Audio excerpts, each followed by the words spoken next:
বিশ্বকাপের মঞ্চে আরেকটি ইতিহাস লিখলেন লিওনেল মেসি। কাতার বিশ্বকাপে যেখান থেকে শেষ করেছিলেন, নতুন আসরে যেন সেখান থেকেই শুরু করলেন আর্জেন্টাইন মহাতারকা। আলজেরিয়ার বিপক্ষে জাদুকরি এক হ্যাট্রিকে আর্জেন্টিনাকে ৩-০ গোলের জয় এনে দেওয়ার পাশাপাশি ছুঁয়ে ফেললেন বিশ্বকাপের সর্বোচ্চ গোলদাতার রেকর্ড।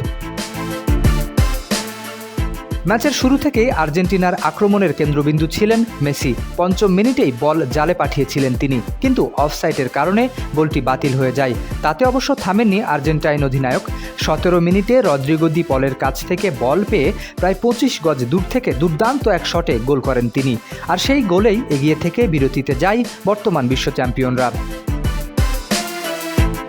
দ্বিতীয়ার্ধে আরও ভয়ঙ্কর হয়ে ওঠেন মেসি। ম্যাচের ৬০ মিনিটে অ্যালেক্সিস ম্যাক অ্যালিস্টারের শট আলজেরিয়ার গোলরক্ষক লুকা জিদান ঠিকমতো নিয়ন্ত্রণে নিতে না পারলে ফিরতি বলে গোল করে ব্যবধান দ্বিগুণ করেন আর্জেন্টাইন অধিনায়ক। বিশ্বকাপে সেটি ছিল তার ১৫তম গোল।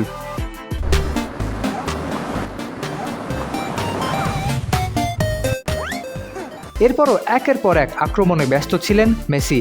৬৬তম মিনিটে নিশ্চিত গোল থেকে তাকে বঞ্চিত করেন লুকা জিদান। তবে শেষ পর্যন্ত হ্যাট্রিকের অপেক্ষা খুব বেশি দীর্ঘ হয়নি। ম্যাচের ৭৬তম মিনিটে আরেকটি দুর্দান্ত গোলে বিশ্বকাপে নিজের প্রথম হ্যাট্রিক পূর্ণ করেন তিনি। সেই গোলের মধ্য দিয়ে বিশ্বকাপে তার গোল সংখ্যা দাঁড়ায় ১৬তে।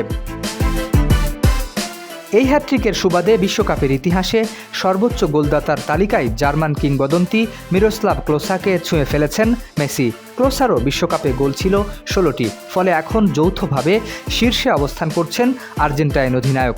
আর মাত্র একটি গোল করলেই এককভাবে বিশ্বকাপের সর্বোচ্চ গোলদাতা হয়ে যাবেন তিনি।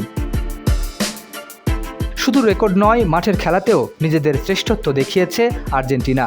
বলের দখল, আক্রমণের তীব্রতা ও সুযোগ সৃষ্টিতে পুরো ম্যাচ জুড়েই আলজেরিয়াকে চাপে রেখেছিল লিওনেল স্কালোনির দল। আলজেরিয়াও একবার গোলের দেখা পেলেও অফসাইডের কারণে তা বাতিল হয়। শেষ পর্যন্ত স্কোরবোর্ডে লেখা থাকে আর্জেন্টিনা ৩, আলজেরিয়া ০। তবে এই জয় শুধু ৩ পয়েন্টের নয়, এটি ছিল বিশ্ব চ্যাম্পিয়নদের পক্ষ থেকে পুরো বিশ্বের জন্য একটি বার্তা। কাতারের স্বপ্ন পূরণ হলেও আর্জেন্টিনার ক্ষুধা ফুরিয়ে যায়নি। আর মেসি, তিনি যেন এখনও নিজের গল্পের নতুন নতুন অধ্যায় লিখেই চলেছেন। শরীফ উদ্দিন, ইত্তেফাক নিউজ।